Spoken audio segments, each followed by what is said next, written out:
mina nägin viimati siin Östervei sadamat siis, kui see sissesõidutee oli täiesti kinni kasvanud. Kõrtsijoone asus sealpool, oli väike, diskot sai teha niimoodi, et 5 inimest sai tantsu lüüa ja ülejäänud 50 inimest ootasid õues järjekorras, et need korda mööda said käia. Nüüd on totaalselt kõik muutunud. Jah, eks ajad on teised,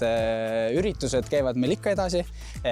nagu sa kunagi neid mäletasid, lihtsalt natuke suuremalt, et on siin käinud 200 inimese üritused, 300 inimese üritused, et eelmine aasta sai siin vägevalt lõpetatud Hendrik Salleriga, aga jah, süüa saab, kontserte saab, kõike saab. No sa räägid küll, nagu see oleks mingi totaalselt kohaliku kutt siin on, aga tegelikult sa ju oled ise ka Haapsalust pärit.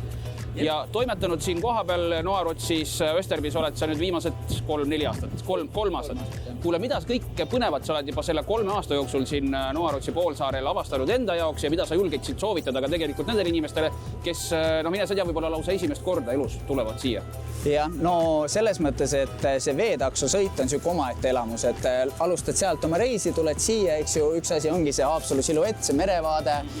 istud, naudid head toitu, hea seltskonnaga, võib-olla tuleb mõnel kontserdile, eks ju, et 2 asja korraga, aga kui tuled, eks ju, mandri poolt, siis tegelikult see tee, nagu ise ka nägite, eks ju, hästi selline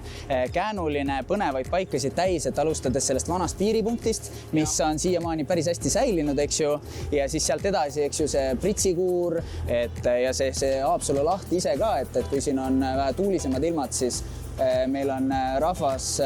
siin mere peal, lohesurfarid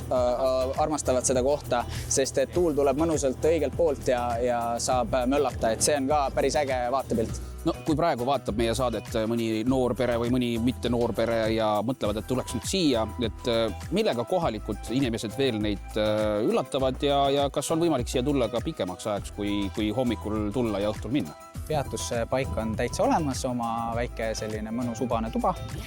saab pikemaks jääda ja kui juba pikemaks tuled, eks ju, siis üks asi on need meie üritused, aga tegelikult siin on veel ka Noarotsi teatrigaraaž näiteks, kus saab ka päris teatrit nautida. Ühesõnaga siin ikka toimub, et on nii meie üritusi kui ka kohalikke.